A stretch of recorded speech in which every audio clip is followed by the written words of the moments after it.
Hi folks, today we are going to learn about doing a Hoyer lift.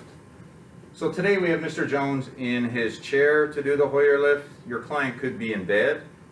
You're going to get him out of bed using a Hoyer lift into his chair, or you're going to get him from his chair back into bed using a Hoyer lift. The first thing to know about a Hoyer lift is you have to have a sling. This sling goes underneath your client.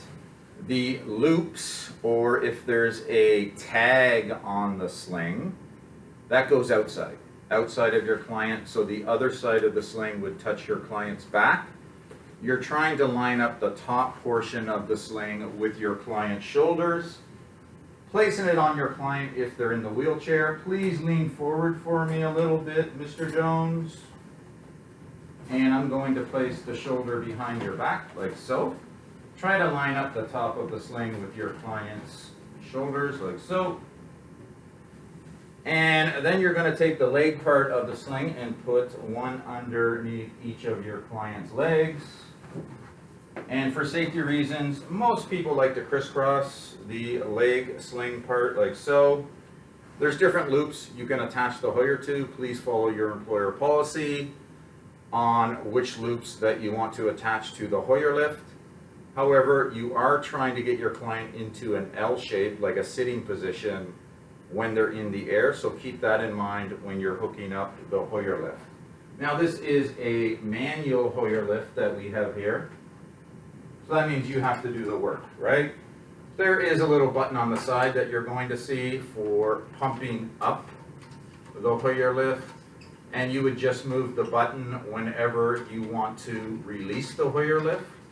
So you have to remember that whenever you're pumping up or releasing, you have to kind of move that little button. This would probably be seen like inside of a home if you work inside of your client's home.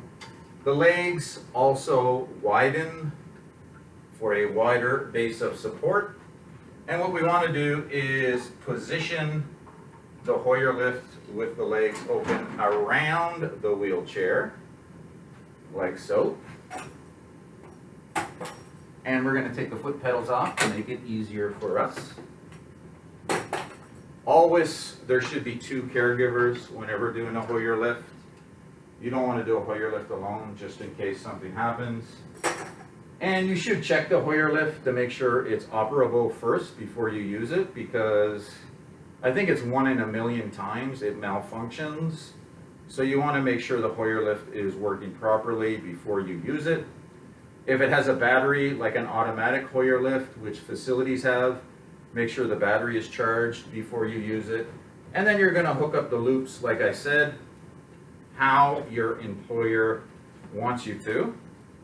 That should be on the care plan, or nurse supervisor will tell you. Your client's arms should be crossed during the procedure, like so, making it easier for him. Mr. Jones, I'm going to raise you up now. That's okay?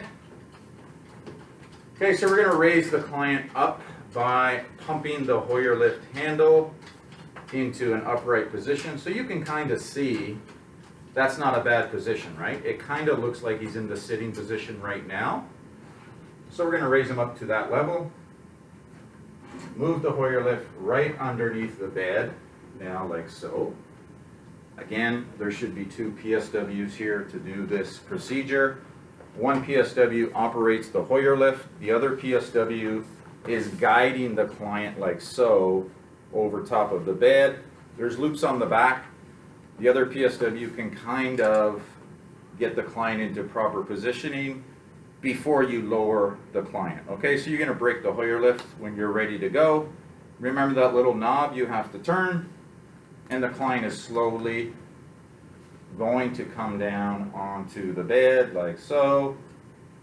You okay, Mr. Jones? Good, good, good, good. And lower him onto the bed to your liking.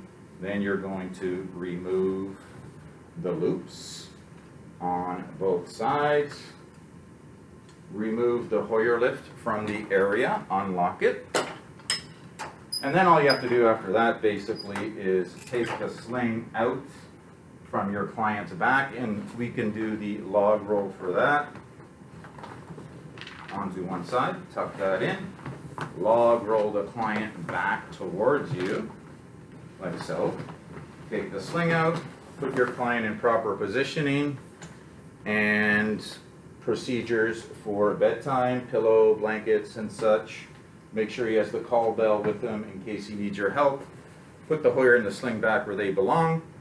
And that's about it, folks.